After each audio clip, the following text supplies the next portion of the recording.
Welcome back, everyone. We're diving into the world of Vermentino today. Ooh, I like that.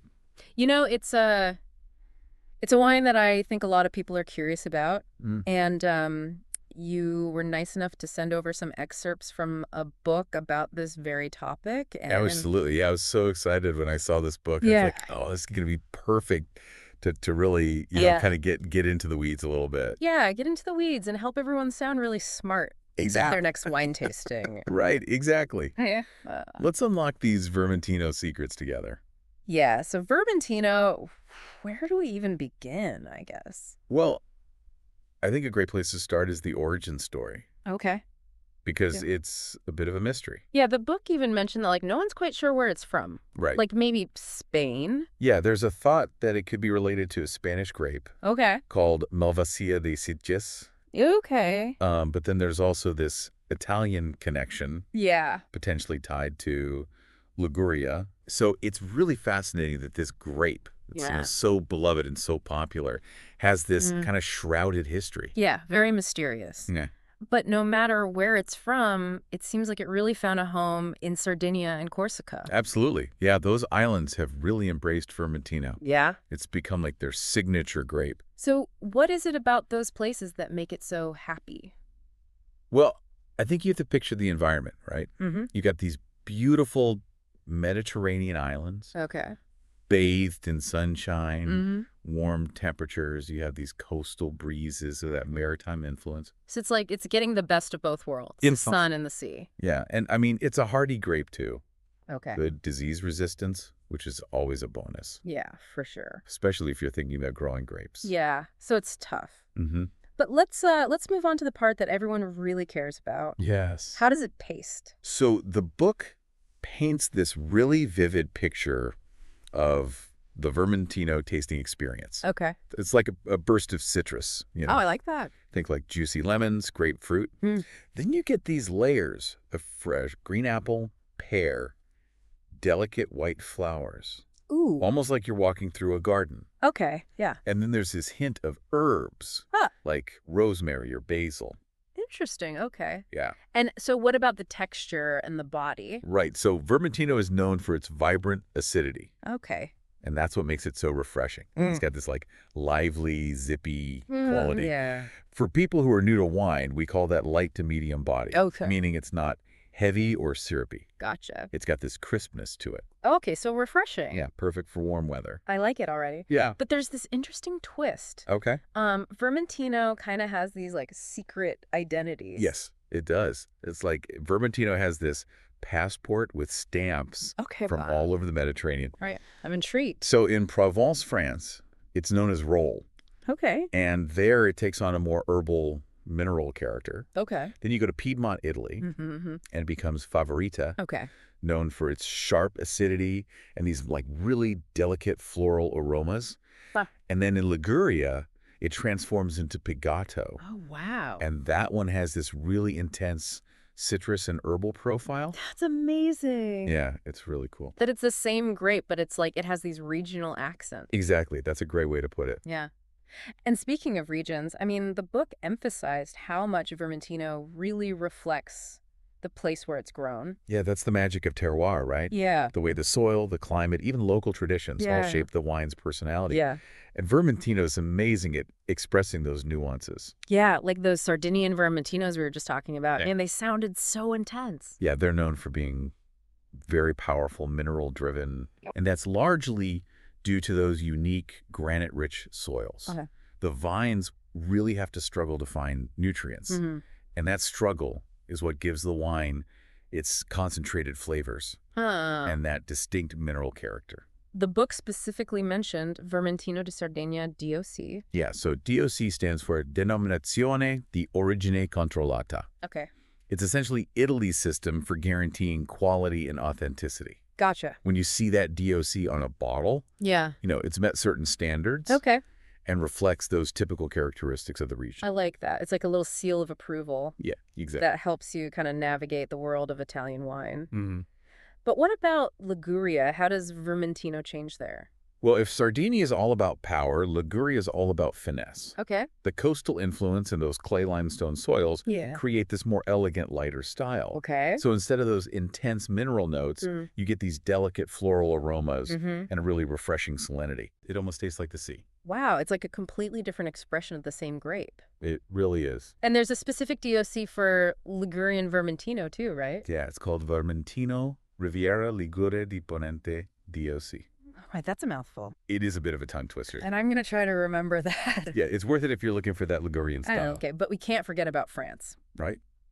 Corsica. Yeah, Corsica, I mean, the book was talking about how beautiful it is. Oh, it's stunning. And it has these unique volcanic and granitic soils. Yeah, and that translates to some pretty incredible Vermentinos, Okay. often with this, like, really strong mineral backbone. Uh-huh.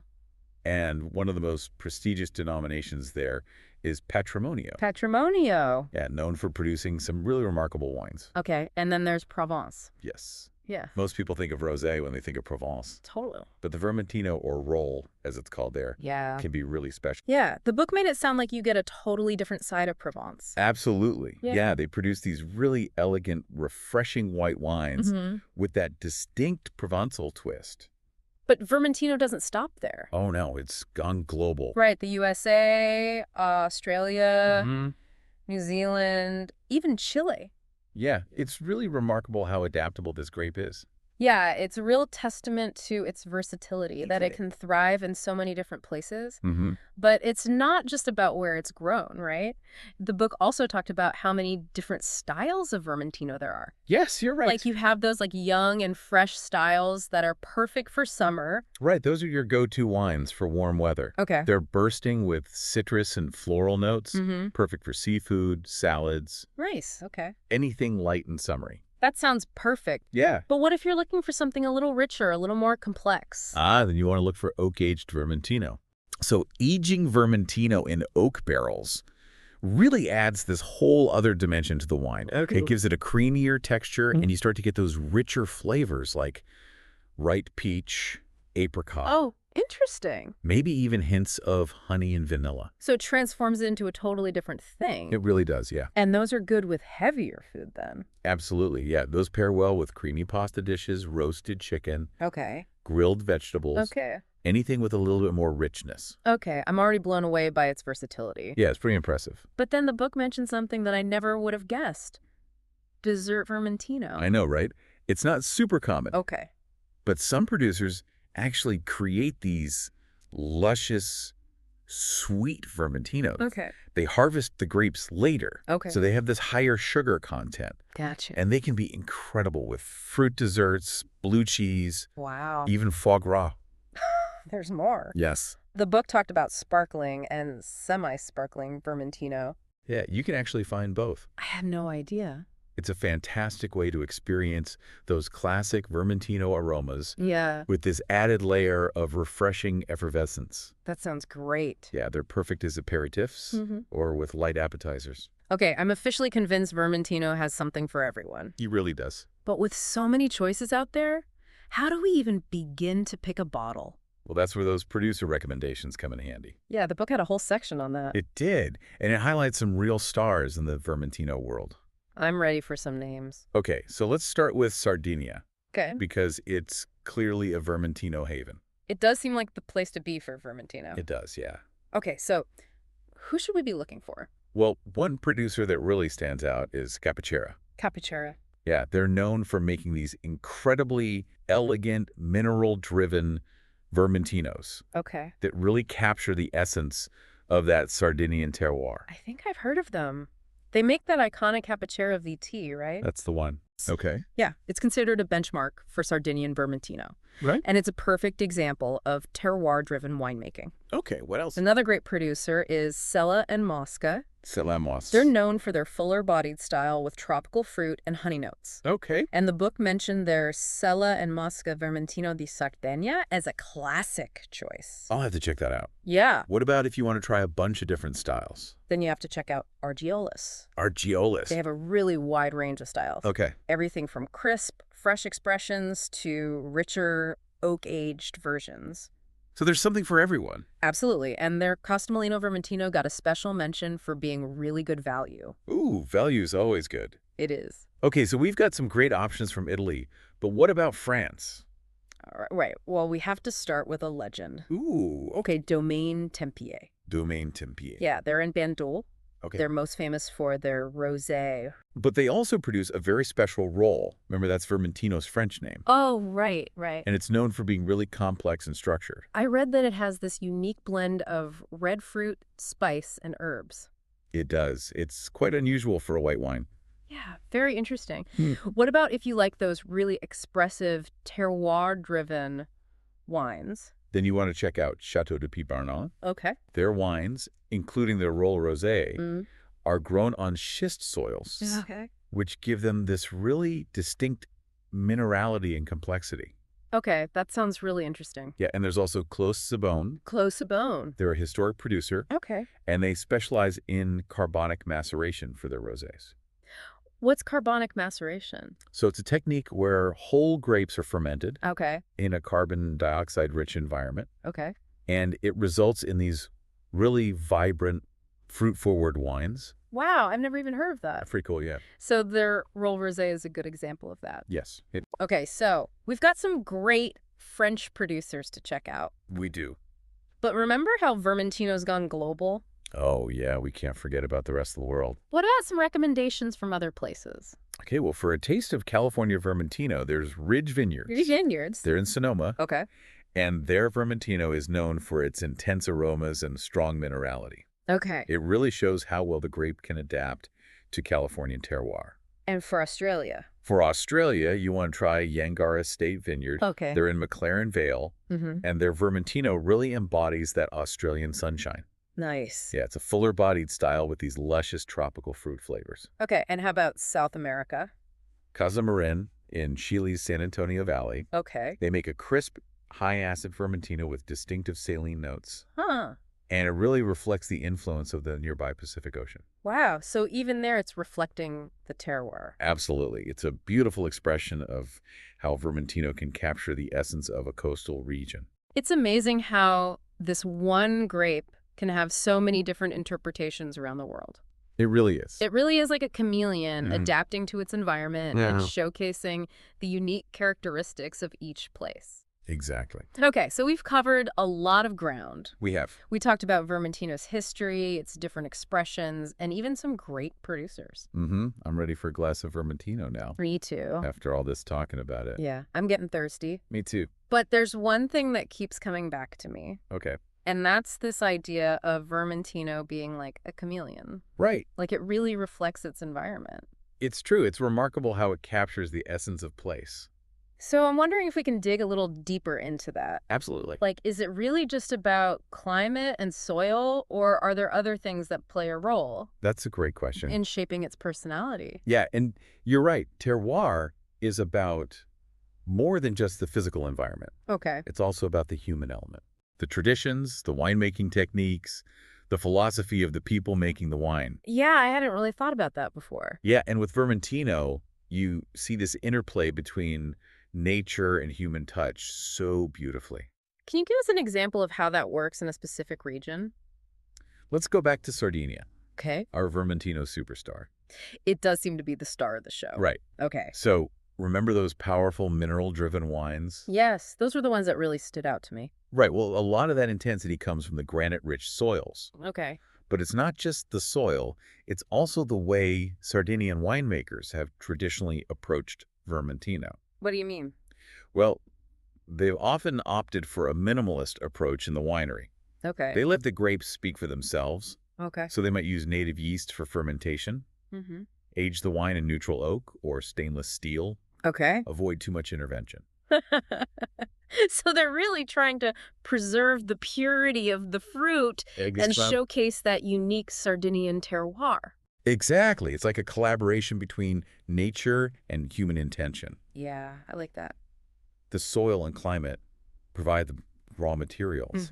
And then the winemaker's choices help to refine and express that potential. And you see this in other regions, too. Oh, yeah, absolutely. Like Liguria with those elegant saline Right, Vermentinos. the coastal influence, the clay limestone soils, Yeah. the traditional winemaking practices. It all comes together. It all contributes to that unique style. It makes me appreciate the wine even more, knowing there's this whole story behind it. Me too. It's fascinating, right? Yeah. This interplay of natural forces and human artistry. Yeah. But let's shift gears for a minute and talk about something a bit more practical. Okay. Food pairings. Oh, yeah. I was wondering when we were going to get to that. I know, we've explored all these amazing styles. Yeah. But now we need to know what to eat with them. Exactly. And the good news is that Vermentino is incredibly food-friendly. Okay. Its vibrant acidity, the refreshing flavors, the diverse styles. Yeah. It makes it really versatile. Okay, so let's start with those light, fresh styles. Right. What would you pair those with? Those are your go-to wines for all things seafood. Okay. Think grilled fish, shrimp scampi, Okay. oysters, mussels, anything with that delicate flavor that won't overpower the wine. Gotcha. The citrus notes in the Vermentino cut through the richness. Okay. And you have those herbal undertones that add a nice complexity. It sounds like a perfect match. It is. And don't forget about salads. Oh, yeah, salads. I feel like Vermentino would be great with salads. Totally. Yeah, the acidity and the herbal notes make it a fantastic pairing. Yeah. Especially for salads with fresh, seasonal ingredients. Like what? Think about a salad with goat cheese, Okay. roasted vegetables, or even just a simple caprese salad. Okay, those are some great ideas for lighter pairings. Right. But what about the richer oak-aged Vermentinos? Yeah, so those can handle richer, more flavorful dishes. Like what? Creamy pasta dishes, maybe with mushrooms or seafood, roasted chicken, pork, even grilled vegetables with herbs. So it's about finding that balance Exactly. between the wine and the food. Yeah, you want them to complement each other and enhance each other's best qualities. What about those dessert Vermentinos? Oh, yeah, those could be delicious with fruit tarts, Okay. biscotti, or a cheese plate with blue cheese.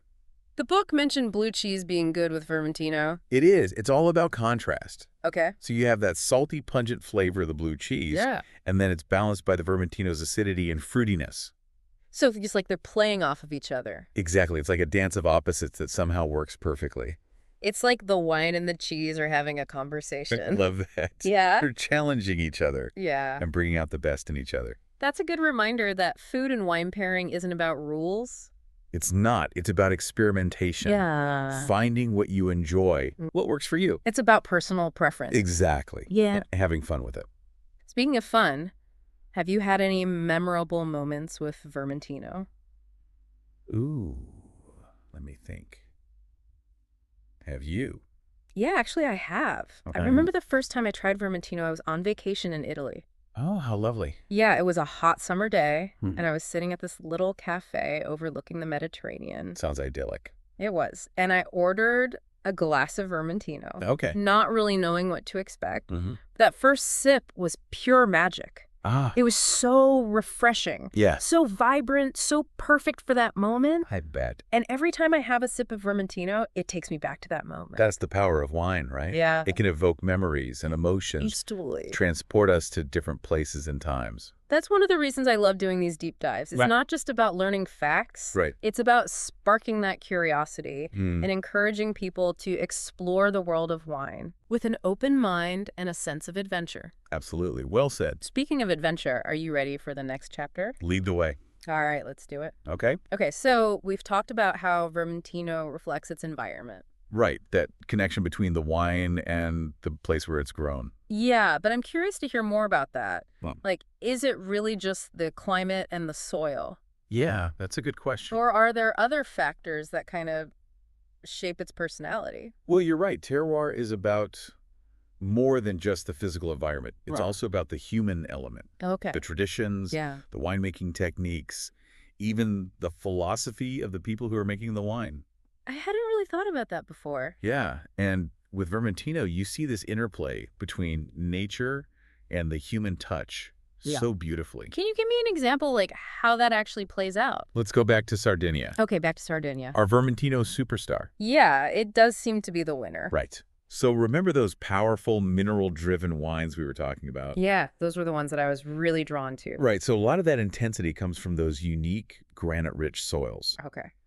The vines have to struggle to find nutrients, Mm-hmm. and that struggle is what gives the wine that concentrated flavor and the distinct mineral character. Okay, so the soil is a big part of it. Yeah, but it's not just the soil. Okay.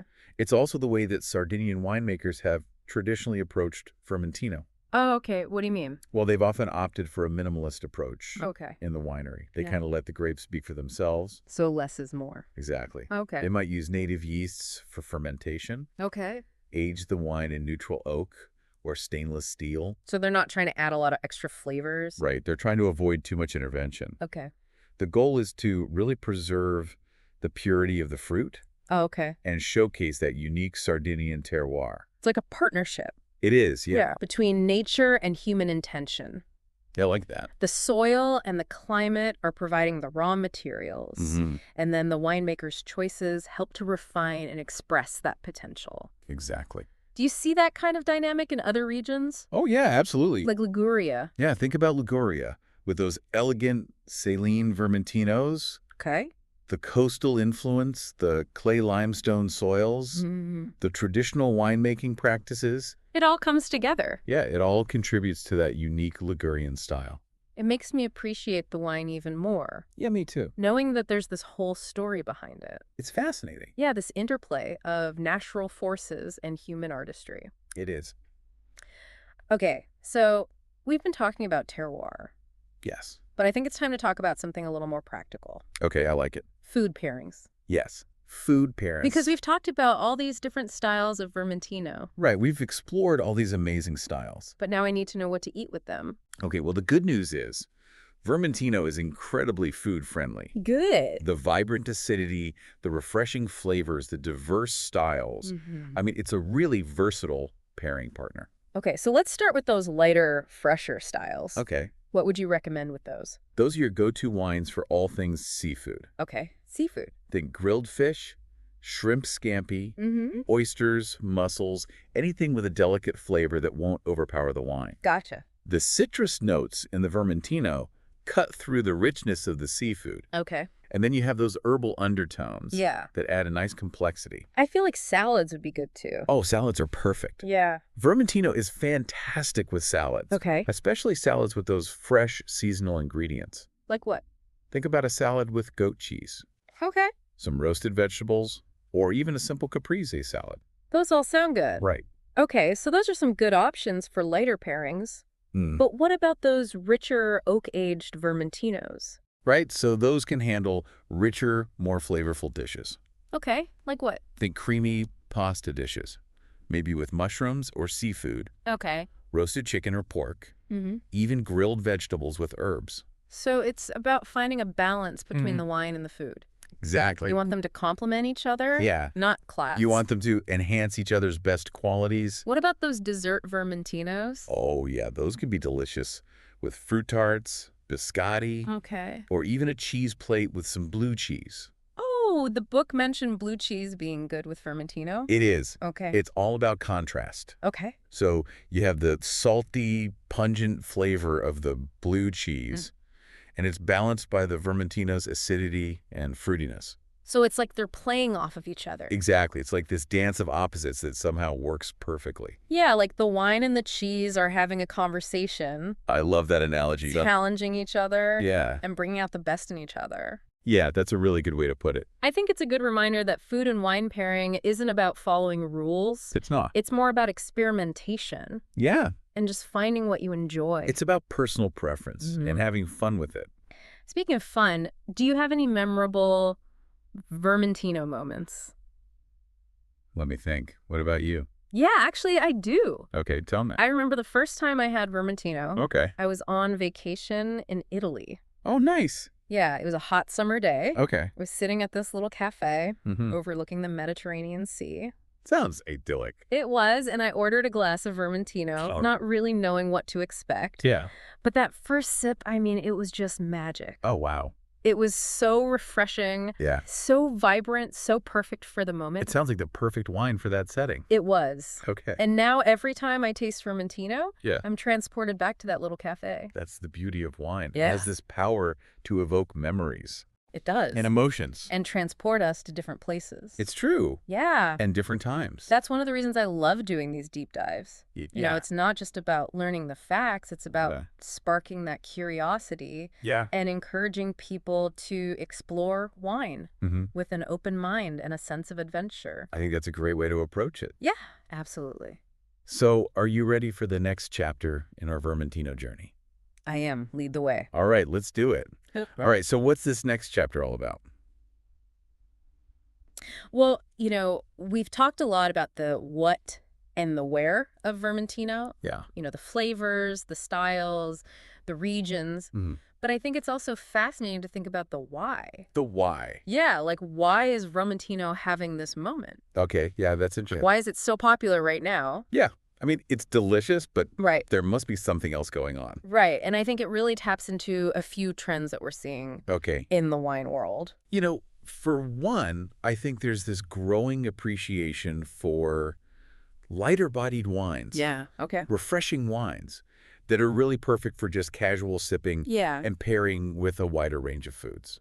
Yeah, I feel like people are moving away from those big, oaky, heavy wines. Definitely. And kind of embracing something a little more vibrant. Exactly. And versatile. Yeah, and Vermentino fits that bill perfectly. Yeah, but totally. I also think it appeals to people who are interested in exploring lesser-known grape variety and regions. Yeah, it's like you're discovering a hidden gem. Yeah, exactly. Something special that not everyone knows about yet. Exactly. Speaking of hidden gems, I'm curious about Vermentino's aging potential. Oh, interesting. Like, can you age it? Yeah, so while most Vermentinos are meant to be enjoyed young, you know when those bright, fresh fruit flavors are really at their peak? Yeah. There are certain styles, particularly the ones with oak aging or higher acidity that can actually benefit from some time in the bottle. So they can actually get better with age. They can. Okay. Yeah, those richer, more structured Vermentinos can really evolve beautifully. Okay. They develop these more nuanced aromas, a smoother texture. Interesting. And even those like really intriguing tertiary notes. Okay, like what? Like honey, nuts, spices. Okay, so there's even more to discover. It's like it keeps unfolding. Yeah. It's a really fascinating grape. It is a fascinating grape. I think what's really impressed me throughout this whole deep dive is that Vermentino's more than just a wine. Okay. It's like this reflection of a place, a culture, a way of life. I agree. It really embodies that Mediterranean spirit. Yeah. You know, sunshine, simplicity, connection to the land. And I think that's what really resonates with people. I think so too. It's not just about tasting the wine. Yeah. It's about experiencing a story. Yeah, it's like you're getting a taste of place in a glass. Okay. It's a beautiful way to connect with those places through their wine. Especially for those of us who can't just hop on a plane to Italy. Right, exactly. Okay, so I think we've covered just about everything there is to cover. I think so too. About Vermentino. We really went deep. We did. We went on a deep dive. Yeah, we did go on a deep dive. Yes. But before we wrap up, is there anything else you want to add? You know, I think the best advice I can give is to just explore. Don't be afraid to try different styles, experiment with different food pairings, and just discover what you like. Yeah, embrace that sense of adventure. Exactly. Let Vermentino be your guide. Yeah, I like that. On a journey of taste and discovery. Cheers to that. Cheers to that, and to Vermentino. Yeah. The chameleon grape that never ceases to amaze. Absolutely. Until next time, happy exploring and happy sipping. Cheers, Lane.